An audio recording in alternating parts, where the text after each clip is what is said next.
Merry Christmas, everybody. Happy New Year. We are here once more, and we are here for college football playoff week. Here come the Irish, Vic Lombardi and Ryan Harris. Merry Christmas, Ryan. Merry Christmas, Vic. How are you? What did Santa get you? Well, Santa got me a couple new Notre Dame shirts. Santa got me health. Santa got me another week of doing the show. So I think I speak for a lot of Notre Dame fans. In the closing seconds of that game against Clemson, did you think the Irish would be in position to make it to the semifinal, or were you worried at that point?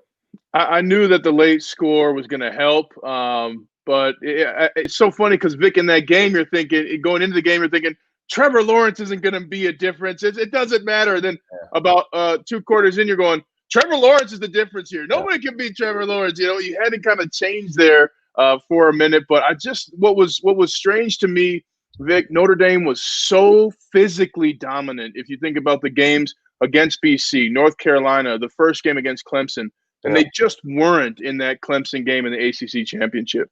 You were so right. Before the game, one of your keys was make sure you put Trevor Lawrence on the ground because he is sneaky good staying upright and getting positive yards. And it was a problem time and time again. I mean, just when it looked like they had him, they didn't. And in the NFL, that's kind of that elite performance of, hey, if Trevor Lawrence is going to run the football, you have to change his mind about that. He doesn't have to keep the ball every time. And if you're physical, I've played with multiple teams where the quarterback was a dual threat quarterback, and the message from the first day of install that week was, if he wants to run, change his mind by the second quarter. Yeah. You have to be physical, and especially with a guy like Trevor Lawrence, he knows what he has in front of him. If you're going to be physical on him, if every time he wants to carry the football, you've got 3 hats that are trying to really impact him on contact, that changes the game. And that's something that just didn't happen early enough for the Irish. Before we go back and look at the highlights of the game, there weren't many for the Irish. Was there a moment, because I felt in the first quarter after the Kyle Hamilton interception and you're driving down the field and you have a chance to pop it in for seemingly a 10-0 lead, and they couldn't even get a field goal out of that drive. That took the breath out of Notre Dame, I thought, at that time.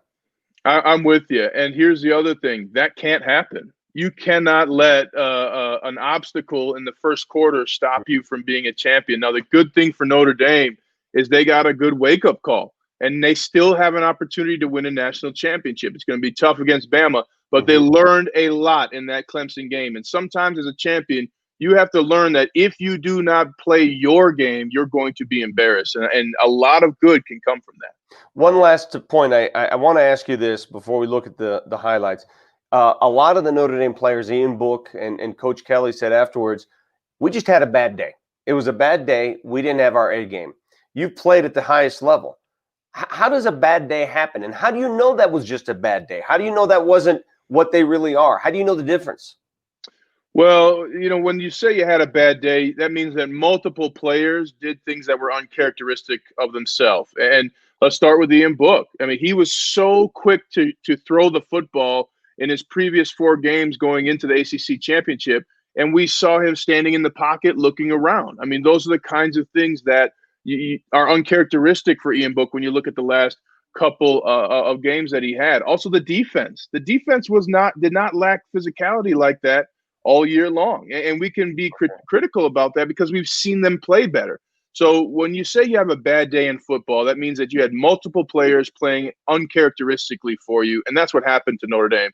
And also it's a tough lesson to learn now, Vic. I mean, it really is. I mean, how many of us learn this in our life, right? That when your good's not good enough, you better find a way right now to be better. And unless you have those mechanisms, unless you have that experience, it's tough to do. Notre Dame now has that experience, and that can bode well for them going against Alabama this week. That's a good point.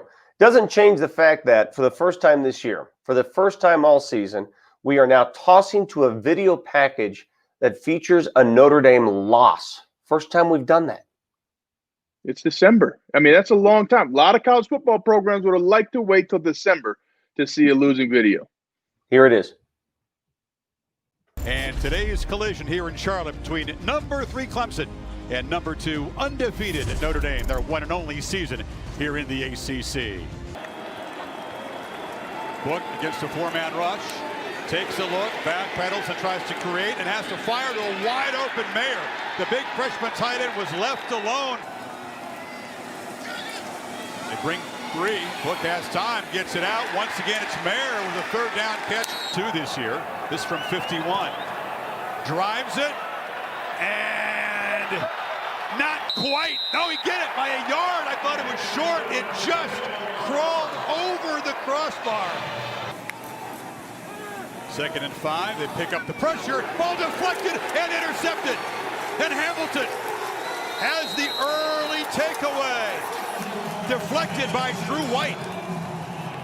Beginning of the second quarter, and Book's on the run, looking to make something happen. Throws downfield and has a man wide open.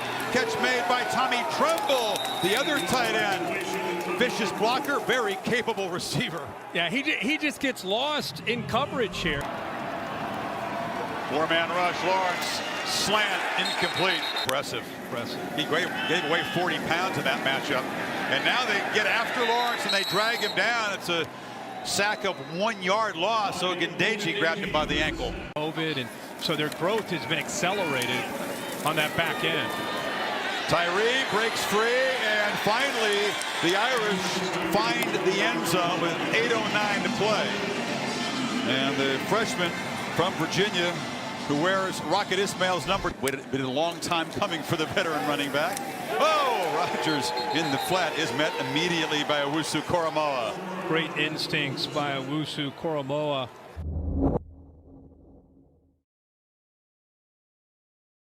Illegal points. Notre Dame was winning by a lot, and then Clemson scored illegal points one after another. It was wrong. It was wrong. When you count legal points, Notre Dame won that game. And if they play like they did in the fourth quarter, they're going to have success against Alabama. Speaking of Alabama, let's bring in Aiden Thomas of The Observer to talk to us about that Alabama defense. Happy holidays, Aiden. Happy holidays, Ryan. Thanks for having me back on. Santa, or was Santa giving you presents? What happened there this holiday season? Well, it was a little bit of both. You know, I got some great gifts from Santa, some Keurig for some dorm room coffee in the morning, and a healthy dose of anxiety thinking about this Notre Dame Alabama game coming up. So, oh man. Well, let's see if Santa can't help us out with this win this week. What are some big picture observations about Alabama and that Nick Saban defense? The big picture is that the defense has gotten a lot better over the course of the year, excluding what Florida did against them in the SEC championship. The Alabama defense has been pretty much on fire since giving up 48 to Ole Miss back in October. But Alabama, kind of like you saw with Clemson, they have some freshman playmakers and they have a lot of young talent. Will Anderson is a freshman linebacker, and he leads the SEC with 7 sacks, all of which came in Alabama's last 4 games. Milwaukee Moore is a freshman safety, and he leads Alabama with 3 interceptions. So those young playmakers, which we saw Clemson have success with against Notre Dame, are going to be a factor in this one as well. Alabama gets recruits after recruits. It's unbelievable. How's Notre Dame's run game going to do against Alabama? So that's definitely going to be a kind of a tricky one to look at, because Alabama has only given up 2 rushers of 80 yards or more all season, and they both came in that Ole Miss game when the Rebels got 200-yard rushers against the Tide. So you'd like to think that Notre Dame can make that 300 or 400-yard rushers with Kyron Williams and Chris Tyree. Looking at the video of the film from that Ole Miss game, you saw Ole Miss have a lot of success running left side, left zone, the kind of counter plays that Notre Dame loves to run, with Kyron Williams and Tommy Tremble and Michael Mayer having lead blocks. So if Notre Dame can get that left zone play that it's really been their bread and butter a lot. You didn't see them featured against Clemson that much, but if Notre Dame gets that play going in particular, I think they could have some success finding some holes in that front 7.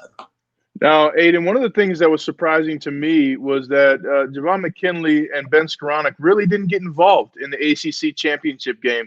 What are they going to be facing in this Alabama secondary?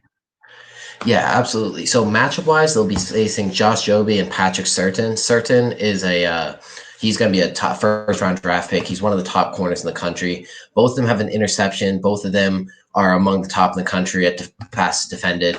And so they're going to be tough matchups. And like I said, Milwaukee Moore will be a very tough safety who will drop into coverage as well as try to get involved in the pass rush a little bit.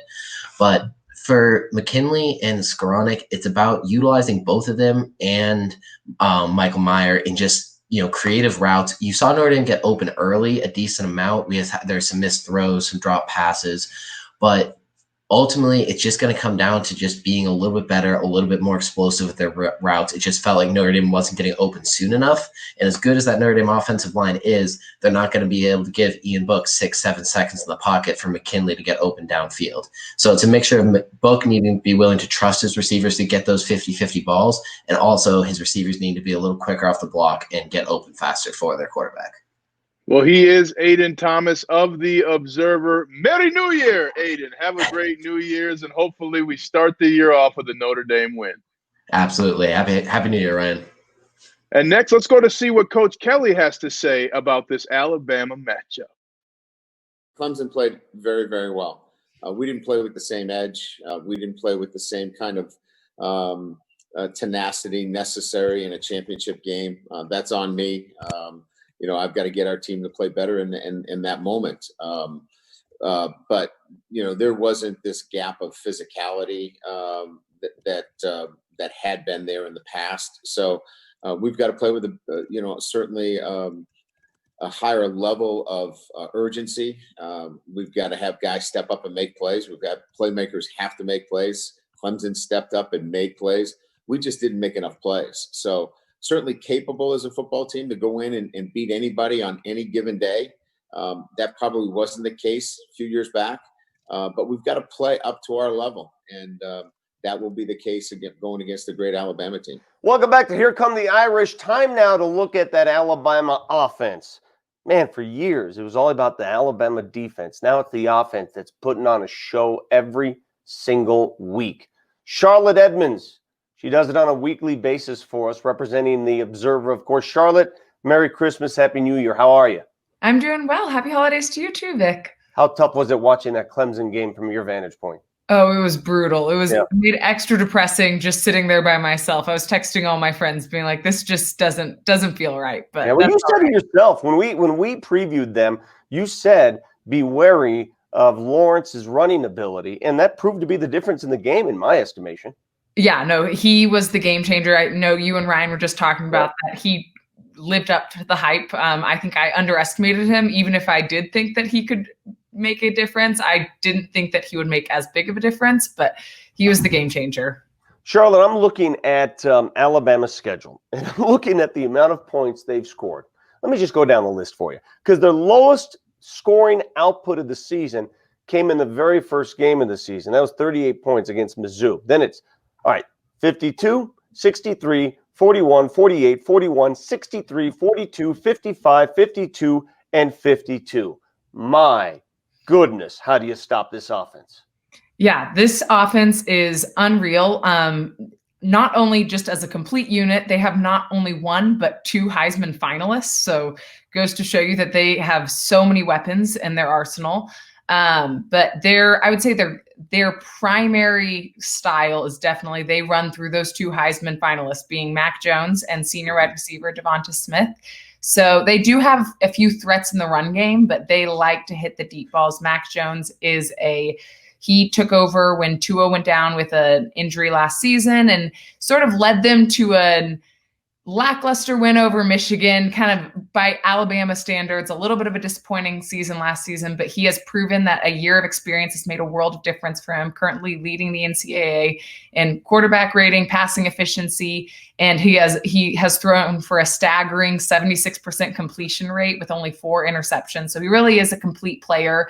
But on that receiving end, for all those 76% completion receptions, he's got Devonta Smith, a senior wide receiver. He caught over 1,200 receiving yards last season, good for 8th in the country. But he's managed to exceed that with 1,500 this season, 17 touchdowns, and an astounding 15 8.4 yards per catch. So he's a serious threat in the backfield. He's not particularly big, which could play in the advantage of Notre Dame defense. The secondary is not, with the exception of Kyle Hamilton, who's pretty long. They don't have a ton of size. So he's only 6'1", but what he lacks in size, he makes up for in speed. He has great reaction time off the catch that has really allowed him to pick up extra yardage along the sideline. And as of recently, he's even moved into the position of punt returner. He had an 84-yard punt return against Arkansas 2 weeks ago for a touchdown. So he has serious speed at any point on the field. Yeah, it all starts with the quarterback on any team. And you look at Mac Jones' numbers, 32 touchdowns, 4 interceptions.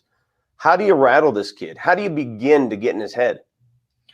I'm not sure I have that answer, because I think he reminds me a lot of – he actually reminds me a lot of Ian Book. I think they're both very disciplined players. They have a lot of good skill set, or a lot of key players around them, and they don't try to play outside of their skill set, and they kind of let everyone else work on its own. This offensive line is massive, which is what gives him so much time. So that question of rattling him, it really is bringing pass pressure. They have 2 ESPN All-Americans, Alex Leatherwood and Landon Dickerson. Dickerson is out with a knee injury, so potential Notre Dame might have a gap there. However, like Alabama, they can just reload. Chris Owens, his backup, is another 6'6", 300-pound offensive lineman. So this will really, I think, bringing a lot of pass pressure, knowing that will be the key to this game. The run game is always a threat. They've got Najee Harris as a running back who's still managed to run for 24 touchdowns and 1,200 rushing yards. But this will come down to that connection between Mac Jones and Devonta Smith. Charlotte, appreciate your time as always. Hopefully we get to do this again. Hopefully one more show previewing the Absolutely. Hope this isn't the last. All right, Charlotte Edmonds, thank you very much. Nick Saban, by the way, for those who haven't seen what Nick has done at Alabama, when he inherited that program, obviously he did a lot of work on the defensive side, won a lot of games the old conventional way with defense. He has since adjusted. That offense is something to behold, and he talked about making those adjustments offensively.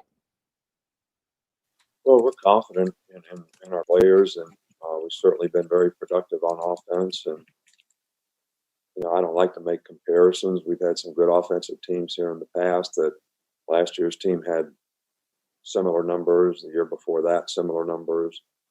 So this has been an unusual year for a lot of teams. So maybe that contributes to it to some degree. But I also think our players have contributed to their consistency and performance by staying focused on the right things amid a lot of abnormal things. So got to give them a lot of credit for their resiliency and their ability to overcome adversity and maintain consistency in what has been a year full of disruptions. I always love hearing Nick Saban talk. I love when he says program too. He's got the weirdest accent in the world.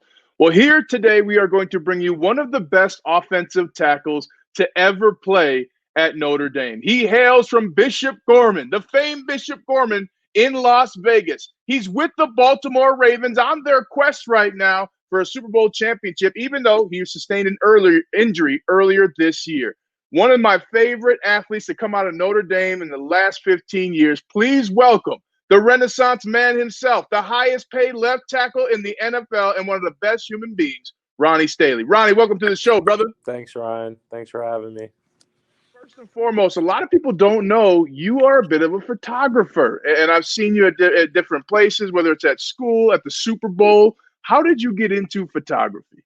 I think it's when I came in the NFL and I started to travel, go see different places, and just appreciate, details a lot more and just traditions and cultures and the different types of details they have in their clothing and their architecture. That stuff just is really intriguing to me. Isn't it interesting the many places you go? I always thought just because of football. If I didn't play football, I wouldn't have played a game in London, even just different parts of the country. You're like, oh, okay, Miami, Florida's kind of nice. Where's been your favorite place to play on the road in the NFL? That's a good question. London was definitely fun. I would say, definitely the best experience I had was the Pinstripe Bowl when we played in New York City. It was during Christmas and New Year, so we spent Christmas in New York City, and we had New Year's there as well. It was a really cool experience. Never got to spend Christmas or New Year's, in a place like that. I'm from Las Vegas, so I think that was, one of the most memorable experiences. Now, Ronnie, when we talk about experiences, it's hard not to talk about the experience of Notre Dame and how it prepared you for the NFL. What moment can you look back on? What moment do you think of at Notre Dame as a player, or even as a student, that really prepared you for the NFL? And what's that story? I think it's really just like a series of moments. I didn't go into college, anywhere near as polished, with technique as I am now. I was pretty raw, and I definitely give a lot of credit to Coach Harry Heastand, and everything that he instilled in me and in our offensive line group there. Also, I was behind Zach Martin, and being able to learn from him was second to none. He was just a monster in college, the same way he is in the NFL. And just having all those, having that great teacher around me and Coach Easton, having a great mentor in Zach Martin, really helped me see how to play the game the right way. Ronnie, you play with one of the most dynamic players in NFL history, in Lamar Jackson. What's the story about one of the first times either you saw Lamar do something in a game, or something that, a conversation you had with him in the huddle, even off the field, off the game field, in the practice field? What's a story about Lamar Jackson, your coworker there in Baltimore?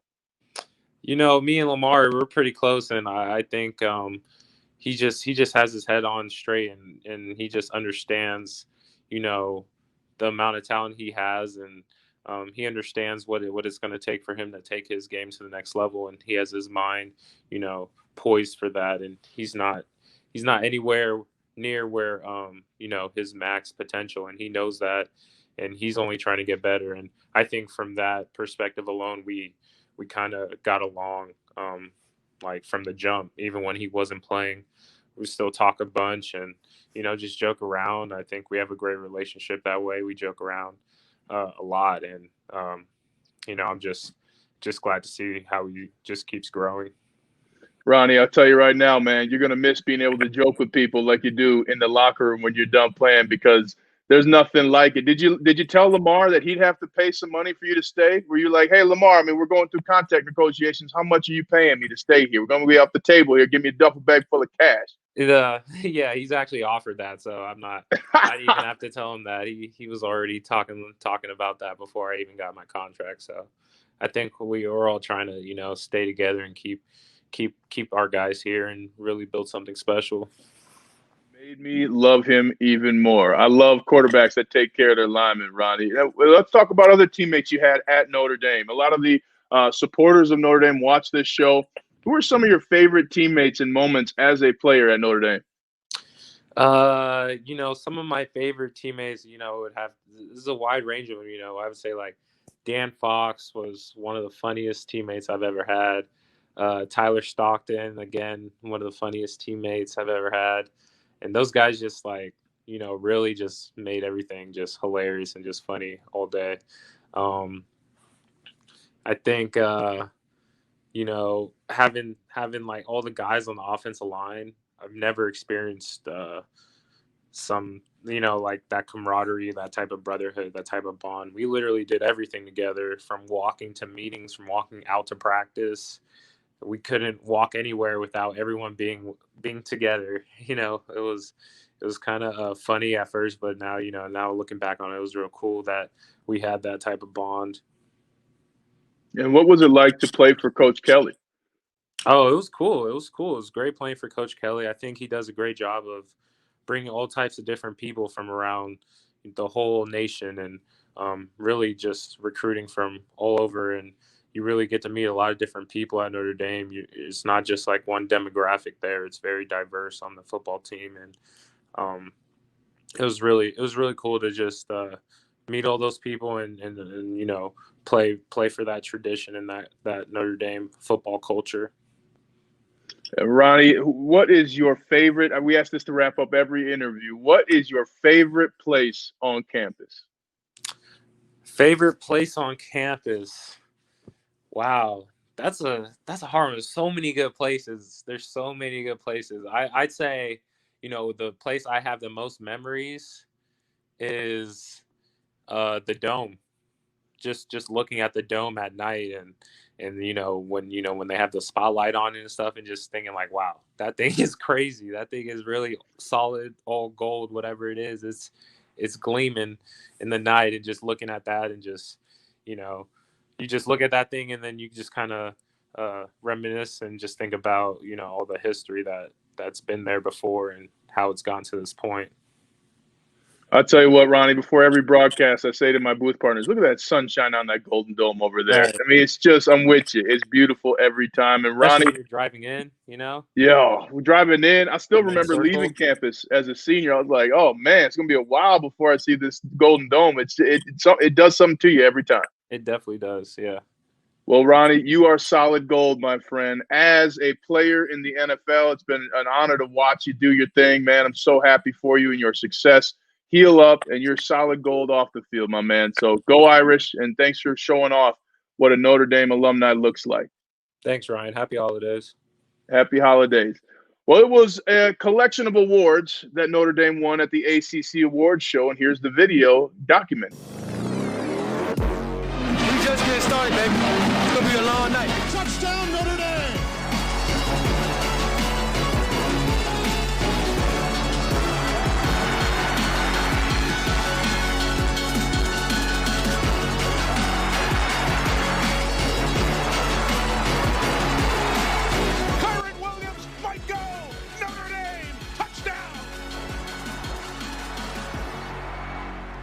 One of my favorite players on this team, Jeremiah Owusu-Koramoah. He just seems to make the big plays. When you put film on of Notre Dame's defense, he absolutely flashes. This is a special player. He's just a force of nature out there. Now running to his right and helicoptered up into the air by Owusu-Koramoah. It's in the hands of Owusu-Koramoah. Jeremiah Owusu-Koramoah, my goodness. He separated Webb's soul from his body. Season 132, we're about to see something we've never seen before. Notre Dame in a conference game. Play Notre Dame football to the Notre Dame standard. Persistence, consistency, every single play. Here come the Irish. It is over, and the Irish have knocked off #1 Clemson. Notre Dame's Fighting Irish have come up with that signature win. All right, Ryan Harris, what is it going to take to keep Notre Dame in this game, to avoid the big punch, the haymaker, to knock them out early? Just give me a game, Ryan. First, it starts with changing the mentality. You have one game for the rest of your career at Notre Dame. If you're all of these players, it doesn't matter. When you enter the playoffs, everything goes towards this game, and it can't be about staying in the game. It's about winning this game. They're going to have to absorb some blows, but can you be the most physical team? Because nobody has done that to Alabama yet. And whether it's Jeremiah Owusu-Koramoah or if it's the offensive line for Notre Dame, even Ian Book himself, make every play physical. When you play in playoff games, the games go fast and every play matters. Does history matter? The fact that the last time the Irish were in the semifinals of the CFP, they lost 30-3. The last time they played Alabama in this setting, they lost 42-14. I mean, everybody points to the last time. Does the last time even matter now? Vic, let me give you a quote from one of the greatest athletes and greatest champions of all time. It doesn't matter what history says. You can't worry about history. None of these guys were seniors in this game when they played Alabama. They didn't have Michael Mayer. They didn't have Tommy Tremble there in that game. You got to create history. And that's one of the beautiful opportunities about this playoff run and about every playoff run in every sport. You get to create history. It's not about what happened in the past. It's about what you create. And Notre Dame has a chance to create history and really give the Notre Dame fan base a win we want. Is there any team that Notre Dame fans want Notre Dame to beat more than Alabama? Yeah. I don't think so. All right, paint a picture then. Give us the ideal scenario, how this game could and should unfold for a Notre Dame victory. Well, they got to start out. I like the quick passing that they started out with Ian Book. He's key, but we didn't see that Ian Book running game that we're used to. That has to play, and it has to play early. Also, one of the things I tweeted, Nick Saban and Bill Belichick run similar defenses. Whenever we played the Patriots, we took the back out of the backfield. This is something that elite offenses do. Think about when you see Patrick Mahomes pass. Rarely is there a running back in the backfield. And so what defenses try and do, especially Belichick, Saban defenses, they try and force you to block their blitzers. Well, that's the wrong mentality. They have to cover your receivers. And if they can get Kyren Williams out early, that takes away that six-man pressure. They want to bring two linebackers or a safety and a linebacker, great. You can't cover Kyren Williams. So get Kyren Williams out from in that pocket. That's what we saw a lot of trouble. It can work against the Dukes and the other teams in the ACC. But when you play top defenses, don't put another body around your quarterback. Ryan, I hope we can do this again in the new year, my friend. I really do. Me too. Let's go, Irish. Everybody put your prayers, get your rosary beads, hit your prayer mat. Whatever faith you are, we're family in this, and Notre Dame's got to win. All right, for Ryan Harris, I'm Vic Lombardi. Let's hope the Irish can silence the doubters as we end the show with a beautiful rendition of Silent Night.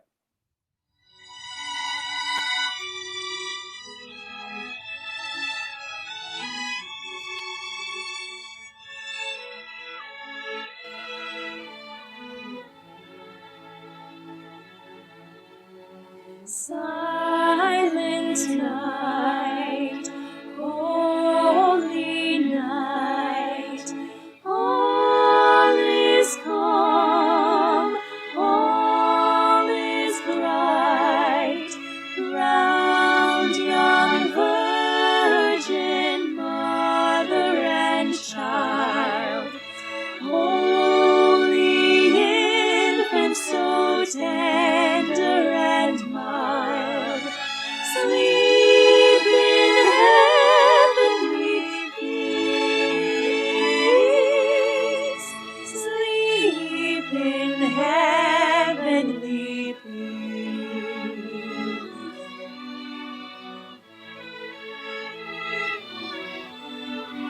Silent night, holy night, shepherds quake at the sight, glory streams from heaven afar, heavenly hosts sing hallelujah.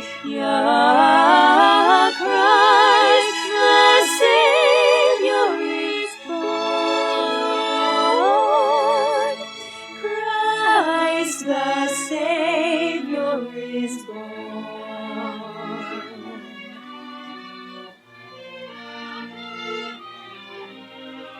Silent night, holy night, Son of God, love's pure light, radiant beams from thy holy face, with the dawn of redeeming grace, Jesus, Lord, at thy birth,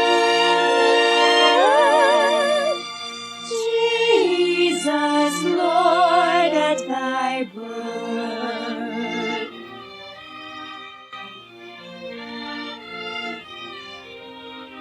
So